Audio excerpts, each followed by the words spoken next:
When this man saw a deer with a light on its head, he sprang into action. But before we start, please take a moment to give this video a like, subscribe to Happy World, and hit the bell so you'll never miss these great stories.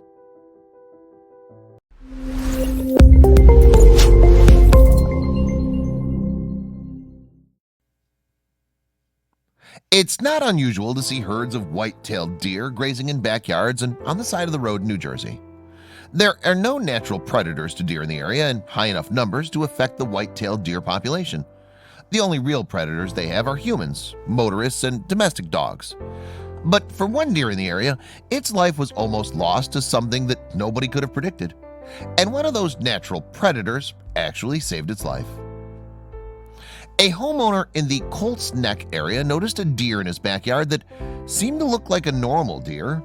Long, skinny legs, a furry brown body. But this deer had one defining characteristic, something that looked like a space helmet or a large clear bowl stuck on his head. The owner decided to carefully go out and get a better look, and that was when he realized that the young buck was in terrible trouble. It appeared that he had stuck his head in a glass bowl, and given the fact that he was traveling alone, it was clear that he'd been ostracized by the herd. Certain species will treat members as outcasts if they look different or are injured, so to not invite predators or disrupt the integrity of the herd. The Monmouth County SPCA said in a press release, this was not a good situation. Clearly, the buck couldn't eat or drink with this contraption stuck on his head, and getting fresh oxygen was a problem. Given how hard it was for this young deer to perform these basic functions, it would only be a matter of time before it lost its life. The homeowner knew that he couldn't act alone, so he placed a rescue call to the Monmouth County SPCA for help, along with the New Jersey Division of Fish and Wildlife. The first step was to sedate the buck, and once that was done, the rescue team got to work.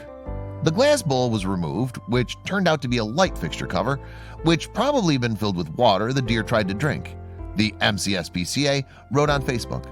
The buck was dehydrated from 4 days without food and water and had a couple of scrapes, probably from poor visibility, but was able to get up and walk away after we cleaned him up and the sedative had worn off. Once the deer was freed, the story didn't end.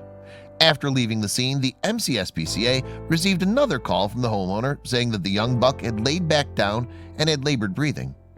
It was determined later that the buck had not had access to food or water for almost 5 days. They knew it was time to call in for some more help again. With help from one of the shelter's veteran veterinary technicians, the deer was given 600 milliliters of fluids.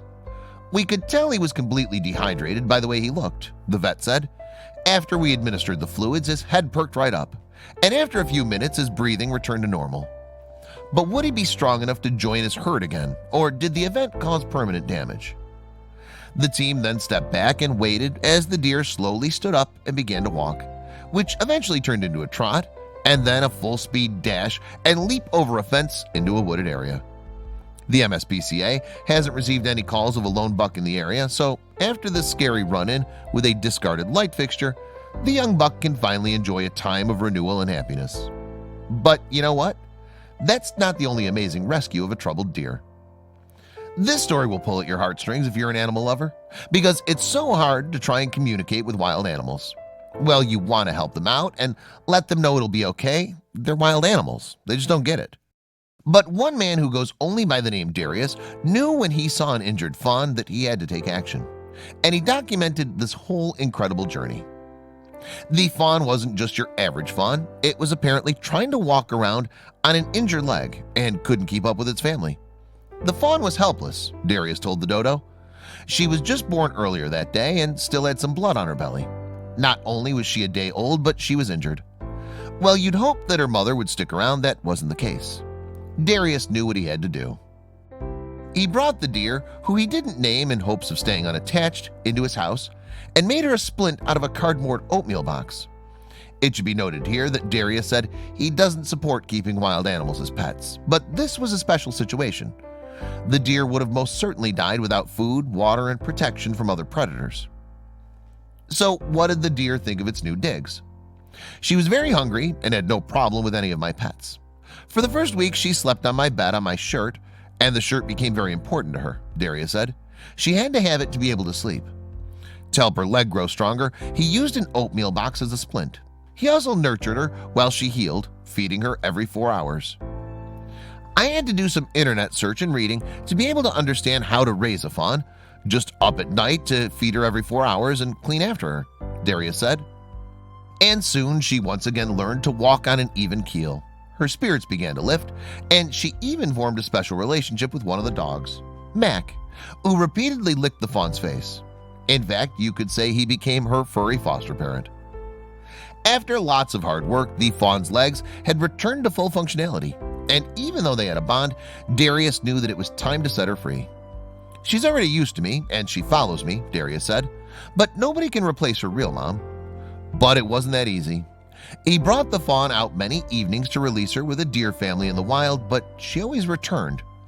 Until one day. Since day one, I was hoping to release baby deer back to the wild, he said. I really hoped that she did not get attached to me too much because that would make it very hard to survive in the wild. But Darius let the fawn go and has seen her and the family several times in the wild in the months since the release. I've seen the family many times after release, also seen them recently in the fall, he said. The mother deer usually does not go too far from the place where she feels safe, so she stays around the area. It's a very, very good feeling seeing them safe roaming around. And it was a very, very good thing that Darius did. Don't you love a happy ending?